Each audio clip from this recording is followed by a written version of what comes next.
Terima kasih Datuk Yang Pertua. Terima kasih Yang Berhormat Subang kerana membangkitkan soalan berkaitan dengan kemasukan pelajar-pelajar STPM yang berjaya mendapat 4A ke IPTA kita.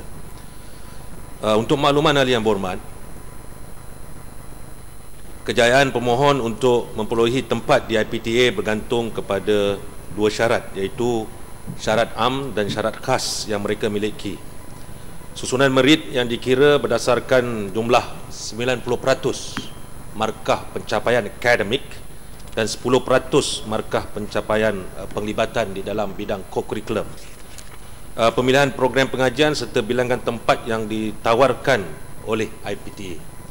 Untuk makluman yang berhormat, antara sebab-sebabnya ialah IPTA tidak menawarkan kursus pilihan pertama secara automatik kepada pelajar walaupun mendapat keputusan STPM 4A, kerana jumlah markah merit juga tertakluk kepada pencapaian markah co-curriculum.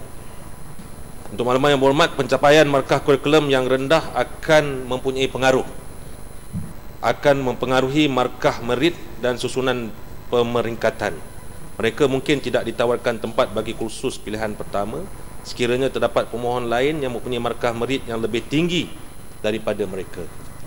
Dasar, untuk makluman yang berhormat juga, dasar meritokrasi yang telah diguna pakai sejak sesi akademik 2002-2003 yang lepas memberikan layanan yang saksama kepada setiap pelajar tanpa mengira wilayah, perbezaan etnik dan keupayaan fizikal. Terima kasih Datuk Yang Amat Subang.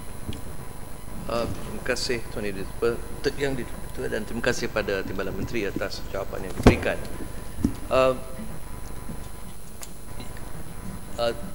Yang berhormat Timbalan Menteri, saya faham formula yang digunakan adalah 90% adalah kepada keputusan akademik dan 10% adalah kepada co-curriculum.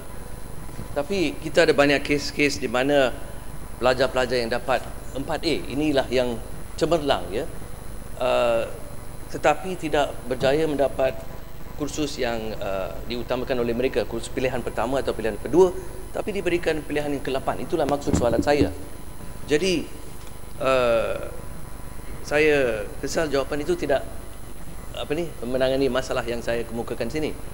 Jadi saya ingin tanya sekarang, sama ada untuk mengelakkan kecurigaan atas bagi pihak pelajar-pelajar yang mengalami masalah ini, sanggup ke kementerian memberi jawapan terperinci kepada mereka kenapa mereka tidak dapat kursus yang dipilih oleh mereka ataupun pilihan mereka.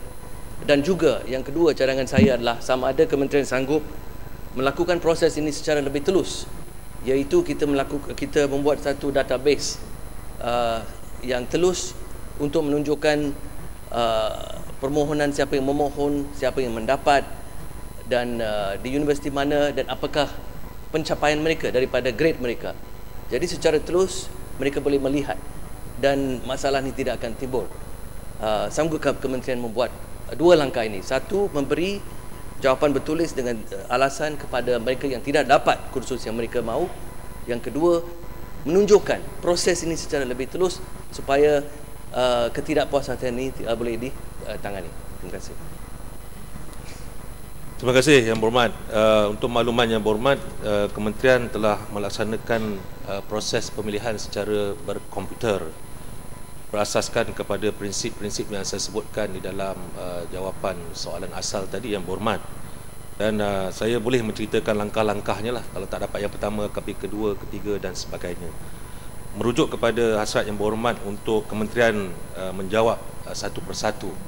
Untuk tahun 2008 Yang Berhormat, kita menerima permohonan sebanyak 40,178.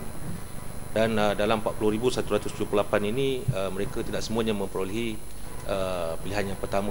Saya boleh menyatakan kesanggupan kementerian untuk jawab kalau ada permintaan daripada mereka yang tidak berjaya, mengatakan mengapa mereka tidak berjaya. Tapi kalau setiap orang, saya tidak nampak ada keupayaan kita.